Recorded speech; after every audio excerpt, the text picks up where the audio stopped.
was their mode.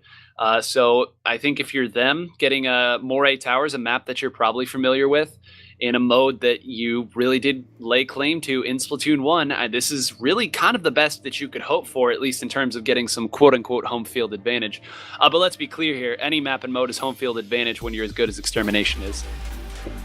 Yeah, I mean, sort of that little tidbit of background information is good to know, because I didn't know they were so strong on this map, so I'm going to be interested to see if they can even be opposed in any sort of way here.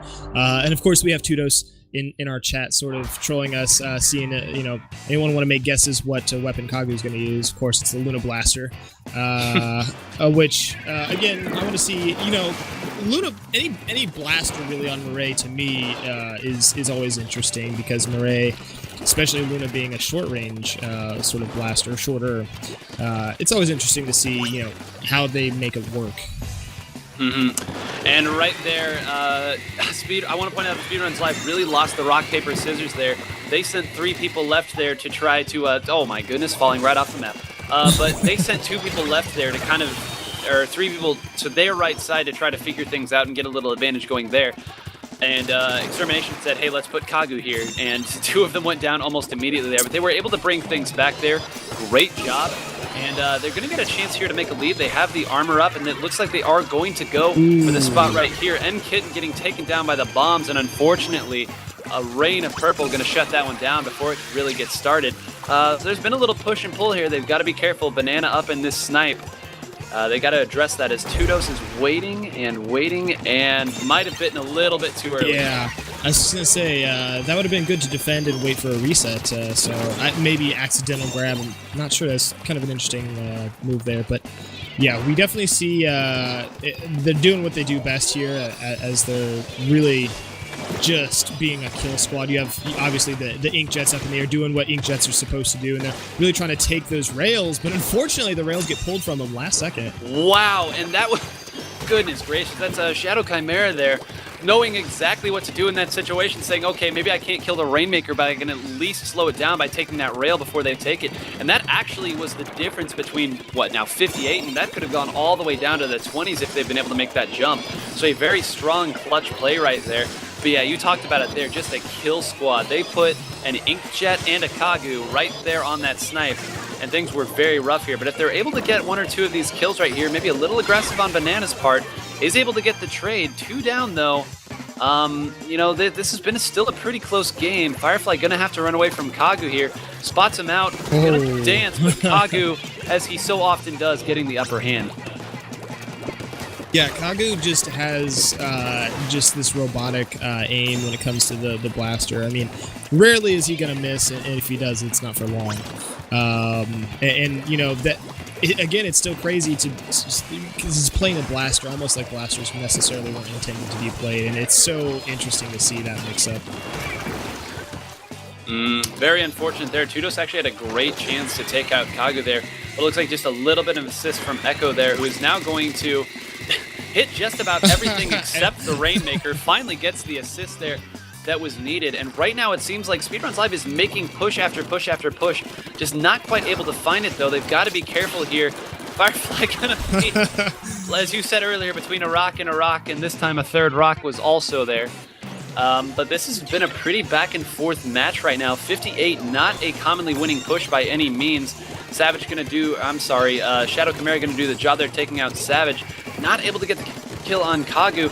Still hanging around right there. Firefly's got to get this kill. If they can take out Kagu here, they're going to have a chance to push it up left.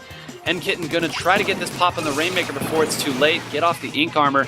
We might see something here is okay. Delayed Rainmaker there.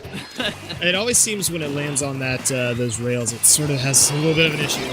But Kagu just hops in and takes care of business, getting a little bit of support there from looks like the neighborhood splatter shot.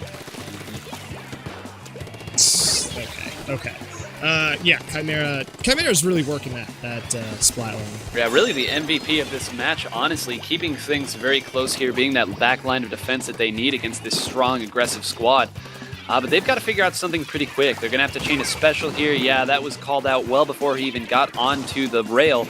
And Tudos finally going to come up here with that special. We're going to see a little Star Fox 64 here as both Inkjets go up and try to make some shots. Looks like neither one really going to have an impact on the game. Rainmaker's going to reset here. Actually, kind of fortuitous that it did, because you saw two people going up that left side. I think pretty much everybody's down there. And Echo actually takes out Firefly, and suddenly this is getting really dangerous if Kagu's able to land here. And all the while, the time ticks away. I don't think SRL has any presence in the middle to even grab the Rainmaker, much less run it. Ooh, that was a pretty close shot there. Yeah. Echo definitely just... it was a really interesting spot. I wonder if anybody saw Echo there jumping down or what happened there. Interesting spot. This is going to be a hard push to have to make. Yeah, that's unfortunately... They were playing against a kill squad. I mean, that's just kind of what it came down to. Great placement from Echo, and obviously Kagu just coming out of nowhere a lot of times, rushing with a one-hit Luna. Yeah, that was really something to watch. Yeah, credit, once again, like you said, Kagu going with the Kagu score of a lot. And, I mean, it was a pretty even game played there by SRL. Every single person chipped in when they needed to make the plays and slow things down. Also, a clarification I do need to make, just in case people don't know, Firefly is albino. That's the tag that Albino likes to use in-game, but that is Albino, the bamboo legend from Splatoon 1. So if you are familiar with the term Firefly and not Albino, that is the original tag. But they all did a great job of pitching in there, but like you said, just kills after kills after kills, and at some point, there's going to be a little slip up.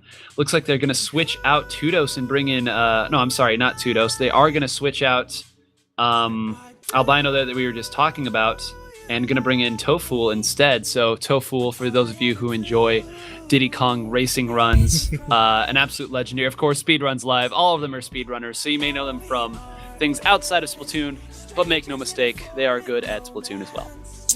Yeah, I really, so we have, again, Muscle Forge. I've said this before, one of my favorite maps. Splat Zones, definitely an interesting map. I think we're going to see a Splatling here. I think we're going to see an NZAP. Maybe we'll see a Splattershot Pro. Those are sort of longer range weapons, but this is definitely a map that's all about sort of flanking. I mean, you can run direct routes on this map just to get to the zone, but it's all about being a little sneakier than the average bear or the average squid in this case, and maybe getting around in those trenches, getting around at the bottom areas, and then climbing that hill when need be. So I'm excited to see what happens.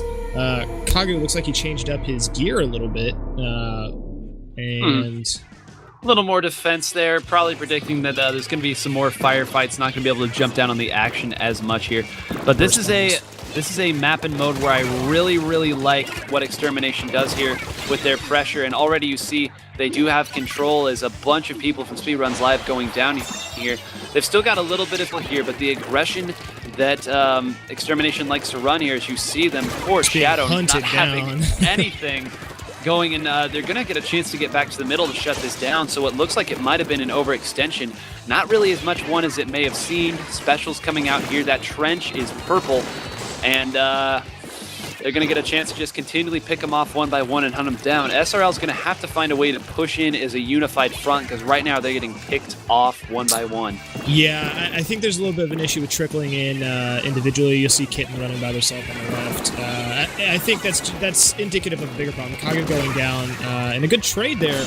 But yeah, they need to sort of start banding together a little bit more. As we saw earlier, it's not hard for Extermination to roll as a squad and hunt down literally one person if need be. And that's what we're going to need to see from SRL, is just a little bit more of that team mentality. Right, and they did exactly that. They were able to get inside. They just had a little bit more on that lead that they were able to use to get back in. They are able to take out another one here. If they're going to be able to get a kill on Kagu, not going to be able to.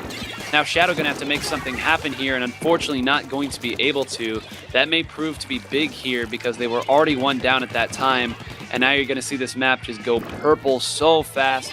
Going to set up some sharks here, do what they need to do, but I like what they did. Just as we said, they pushed in, they got some specials back. Now Tudos going to use his own special here again.